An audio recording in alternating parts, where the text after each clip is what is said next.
Naongea na kocha wa VK Supermova, Vikunai Supermova hapa uwanja wa Kijichi. Na mwalimu, jitambulishe majina yako. Kwa jina naitwa Sebastian Chipeta, mwalimu mkuu wa timu ya VK Supernova. Unajisikiaje na ushindi wa leo? Kwa kweli tunamshukuru Mungu na ni furaha kubwa kupata ushindi huu kwa sababu leo mechi ya kwanza tulitoa sare, tukajaribu katika kila hali leo tuweze kupata matokeo ili kuweka matumaini hai ya kwenda katika hatua inayofuata. Plani yako ya uwanja wa mazoezi ndio imekulipa hii leo? Ni kweli, kwa sababu tulijua tunacheza na timu namna gani na hasa kwa sababu tunataka matokeo. Tukazungumza katika mazoezini timu ichezeje leo wala tuweze kufanikiwa, na Mungu amefanikiwa. Mambo yamekwenda vizuri, tumeweza kupata matokeo ya goli 3. Nimeona kipindi cha kwanza kama ulikupo kikosi kikupo na hali ya chini sana kwenye uchezaji wake, na alikuwa mfumo ni ule mnaanzia mwanzo kisha mnashambulia kwa counter attack. Hii kipindi cha pili ni umezidi kuongezea kasi wachezaji wako kwamba washambulie kwa counter attack vile vile. Wakati tunakwenda mapumziko timu ilikuwa inacheza chini zaidi, ni kama morali ilikuwa bado haijakaa vizuri. Lakini kwa kuwa tuliambizana kwenye kipindi cha mapumziko tunataka matokeo, kwa tukabadilisha kidogo jinsi ya uchezaji kwa kuweka strikers wawili juu na kuongeza kiungo mmoja, kwa timu ikabadilika.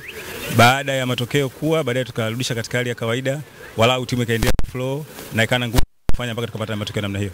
Plani yako ipoje kwenye kucheza ligi ya kanda ya mkoa wa Dar es Salaam ambao hii leo hii unapata point 4, mechi ya mwisho hakika itakuwa ni finali? Ni finali kama ambavyo tumekuwa tumeanza leo, na mimi kabisa maandalizi yatakuwa makubwa zaidi kuliko hiki tulichofanya leo, kwa sababu tulikuwa lazima tufume matumaini, alafu mechi ya mwisho tukafanya vizuri zaidi wala tukawakilisha kwenye kanda. Kwa hiyo ligi ya mkoa wa Dar es Salaam kwa maana ya kwanza mkifanikiwa kwenda, unatuahidi nini unatemeke ambao ndo wadau wa michezo? Kikweli hatuendi kutania. Mpango uliopo ni kwamba lazima timu ikafanye vizuri. Temeke watajivunia kwa Supernova katika eneo lao na mambo yanakwenda kuwa vizuri kama kawaida.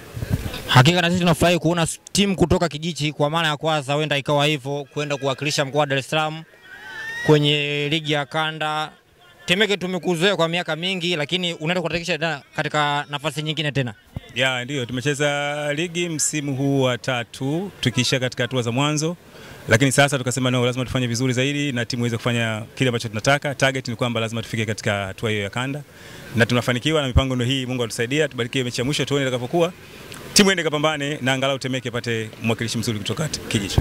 Msimu ujao ligi daraja la 3 kuanzia hatua ya secondary au hatua inayofuata kutoka ile ya wilaya ulicheza, na msimu ndio hivyo. Ligi ya msimu uliopita na msimu huu unaonaje ubora wake?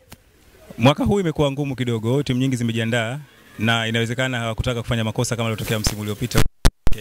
Ndio maana umekuta hii imekuwa na ugumu mwingi kwenye mapambano, kwa sababu hata sisi qualify kuja huku tumepishana magoli. Yaani tuliokwenda naye sisi tuna pointi 7 na mwingine ana pointi 7, ni magoli tukawa mengi, sisi ndio kwenda katika hatua inayofuata. Hiyo inaonyesha jinsi gani ambavyo ligi imekuwa ngumu katika msimu huu. Kumbe ya mwaka jana na mwaka huu imezidi kuwa hii ina ngumu zaidi. Okay, asante kocha kwa kuweza kufanya interview na sisi katika Tefa TV. Mimi nawashukuru Tefa, endelee kufanya namna hii, na sisi nafikiri Kijichi labda kwa mara ya kwanza kuona.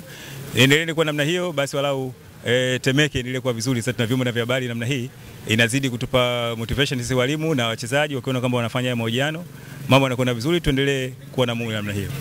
Kocha, nikuulize swali moja. Tuna page za Tefa Facebook, Instagram na YouTube. Umeweza kusubscribe na kufollow hizo page nyingine? Niseme uongo, yani ni juzi ndio nikaambiwa haya mambo yapo, lakini kwa naambiwa tuwe mambo kama mengi, na kutoka hapa ambako na hojiwa leo nadhani nitaanza kuwa mfuatiliaji mzuri wa hizi page, kuona kwamba inakwendaje na haya ndio tunayafanya ndio tunayaona, kwa sababu hata mimi nataka kuona timu ilivyokuwa inafanya shooting ilivyokuwa inafanyika na mazingira haya, walau tumesogea katika hatua nyingine. Okay, asante kocha, tunaomba uwe balozi mzuri huku Kijichi kwa upande wa YouTube, chama cha mpira wa miguu Temeke, Facebook Tefa Temeke, Instagram chama cha mpira wa miguu Temeke pia. Mimi nawashukuru, hamna neno, hilo kwenda amani, uwakilishi utakuwepo kwa upande wa Kijichi. Naamini kwamba Supernova itasaidia kusambaza kila kitu ambacho kinatakiwa kuonekana katika ulimwengu wetu. Kocha. Asante sana. Bwana mdau wa mchezo Temeke, mpira wa miguu ndo kama hivi, tupo Kijichi. Kuna page ya Facebook Tefa TV, Instagram chama cha mpira wa miguu Temeke. Pia kule Instagram vile chama cha mpira wa miguu Temeke. Subscribe, follow na kadhalika.